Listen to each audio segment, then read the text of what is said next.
Big Rizzo, back again, and you know, I'm really missing an opportunity. Then I was doing my last review for It's Alive. I was fresh off of another Frankenstein movie, and I didn't make a It's Alive reference. I am disappointed in me, really. Maybe I should actually script some of these and advance a little bit rather than just going fully ramblomatic.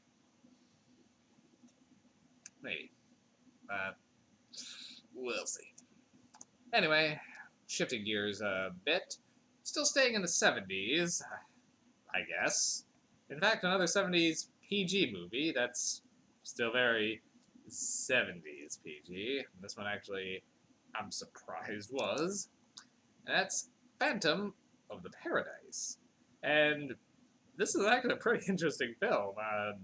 I actually only had heard of it because a different online reviewer was talking a bit about it, and it caught my attention. So when I found a copy used, I jumped right on it, and I really did enjoy this movie. It I don't know exactly what I was expecting, even after seeing someone else's review of it, but this was a lot of fun.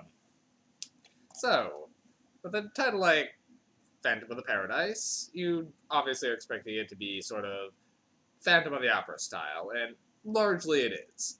And but it takes it in several directions. So it's a bit of Phantom of the Opera. It's a bit Faust. It's a bit Picture of Dorian Gray, and a splash of Frankenstein references, as well as some Cask of Amontillado as well. So it's all smorgasbord of classic horror, kind of thrown into one 70s rock package. And I'm digging it. So this one's also a skewering of the music industry, and, well, how that can royally screw over artists, and how those executives will do anything and everything to turn a profit. And, well, yeah. So, this one follows a then an up and coming songwriter who's trying to get his career off the ground, and his music is heard by Swan, who's a big record label developer for Dead Records. Subtle. And he's told to send a few. Then one of Swan's people comes to, hey, give me a few songs, and we'll see about giving you a record deal. Gives him his music, and never hears from him. In fact, every time he tries to get an audience with Swan, well, he's ran out of the building, he's thrown out of other auditions, to the point where he's doing everything he can to sneak in to see Swan, and, well, he is promptly removed. To the point where he gets his ass kicked, and then some cops come up and plant drugs on him and send him to prison. And, well, during the course of that, he hears his. Then he gets his, gets enrolled in a weird prison dental program, which gets his teeth extracted and replaced by silver. And then he hears, well, that Swan is trying to open his own club, the Paradise, using his music, titled Faust, which at least they're coming around and saying it's based on Faust.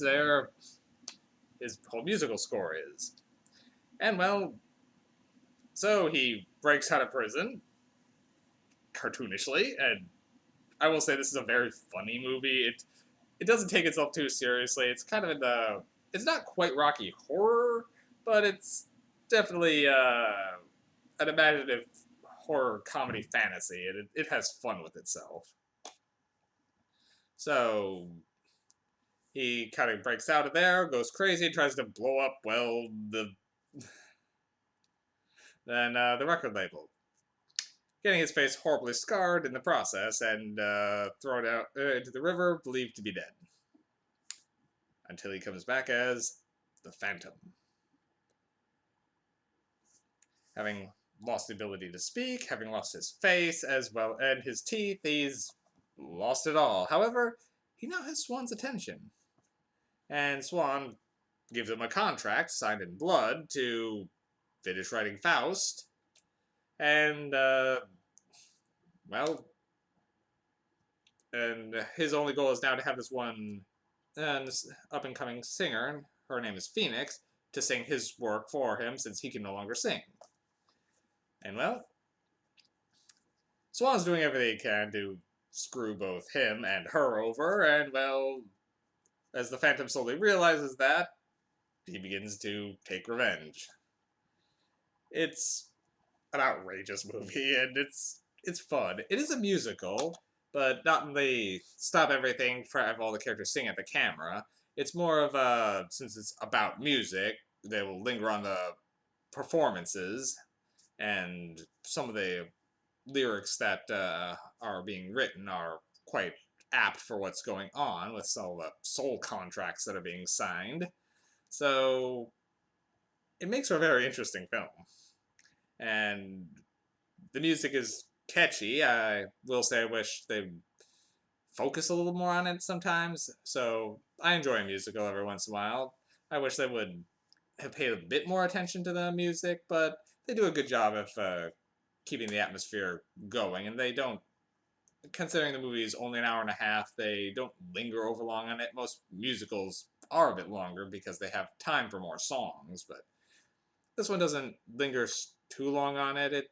I think it does strike a good balance, but personally I could have used a little bit more. And I will say the Phantom himself, his design was pretty cool. And just watching him loom and pose was really enjoyable. Brian De Palma did this one. I think he did this one just before he did Carrie, and there's plenty of De Palma's signatures in it between the split screens and some of the wipes and editing effects. And he actually wrote and directed this one, so this was kind of a passion project for him. And this one has a big cult status, and I can see why. This movie was a lot of fun. Trying to think of what else there is to add. Right, the rating. So it's rated PG. It would not be PG by today's standards, considering it skewers record labels and what things people will do to get a record label. It definitely goes a little bit in the skeevy route for what's some of the up and coming female singers are willing to do to get the deal. They comment that several of them have come in for auditions and have never actually sung in the audition. And well, it doesn't show anything too gratuitous. A lot is implied, so that is definitely notable in this regard. There's a little bit of blood to it, but they don't linger overly long. And the Phantom's scarred face is mostly obscured, but the effects, all dated, do hold up pretty well. The Phantom himself is definitely the breakout star here. Well, I don't know if he was I don't know if that's the right term, but he definitely kind of steals every scene he's in. He's played by William Finley, and he's really just his looming, and considering his voice is so heavily altered since he's having to speak through like this radio speaker system, he really still captures a lot. And the amount of stuff this poor guy goes through, you really feel for him. But yeah, this one, it's a solid 4 out of 5 for me. I'm really glad I picked it up. I'm glad I saw it. This was a movie I didn't know I needed in my life, so I highly recommend checking out Phantom of the Paradise if you have any interest in musicals or just want a good horror comedy that's... It's got a lot of heart to it, really. I do recommend it. Alright, and I've got another one on the back burner. I'll be putting that one up in a day or so, and then comes my month of pain. So one more good one, and then then I don't know why I do this to myself. That's a lie. I know. Because I, as bad as the movies are, they're still fun. Even if they hurt. Sometimes, especially if they hurt. Well, see you soon.